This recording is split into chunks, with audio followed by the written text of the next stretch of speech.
Welcome back, and joining us now, Spiked Online political editor Brendan O'Neill. Brendan, I'm sorry we're chatting under this terrible circumstance. And I just want to start with asking you about what I saw as a very jarring juxtaposition of the bullet hitting Charlie at the very moment he was engaging in a peaceful contest of ideas. Yeah, absolutely right. And, I'm sure you noticed, Sharri, that he had a T-shirt on that had the word freedom on it. That's all it said. It just said the word freedom in black. And then suddenly that word was drenched with his own blood. I just thought it was so extraordinary that, we often hear about blood being spilt for freedom. In this case, it was literally true. A young man who had devoted all of his adult life to standing up for freedom of speech was suddenly had the word freedom covered in blood on his own chest. It was such a despicable, horrendous, savage act. And I think it was an attack not just on Charlie Kirk, and it leaves a woman widowed and 2 children orphaned, an unspeakable personal tragedy. It was an attack on America itself. It was an attack on American democracy. It was an attack on the beating heart of America, which is the First Amendment, and the idea that free speech and open debate are always preferable to tyranny. That's what was being shot down in Utah yesterday, and that's why we really need to stand against this. Indeed. Now, his assassination is objectively evil, as Charlie himself would say, objectively evil. Yet we have seen this despicable reaction from the left. Just on the ABC tonight, on the ABC News in Melbourne, they try to paint him as a gun campaigner, as if he somehow deserved this. Have a look. He was a conservative influencer who campaigned for gun rights. Now, the American right-wing commentator Charlie Kirk has been shot and killed in what's been described as a political assassination. I mean, Brendan, sure, he agreed with the right to bear arms, and you could find maybe 1 or 2 examples of him speaking about that, but that was hardly what he was. You would not describe him as a gun rights campaigner.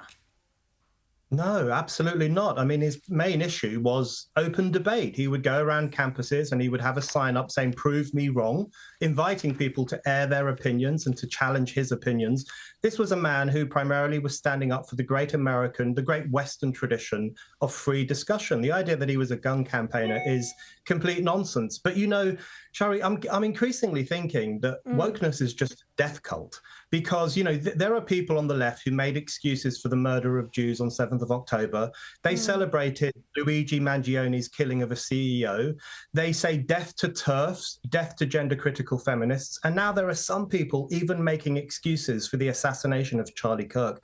This is a death cult. This is a movement that celebrates murder. We should be incredibly worried by what's becoming of the left in Australia, in Britain, and in America. Indeed. I just want to move on to ask you about Israel's strike in Qatar, because you've written a brilliant article on it before the assassination happened.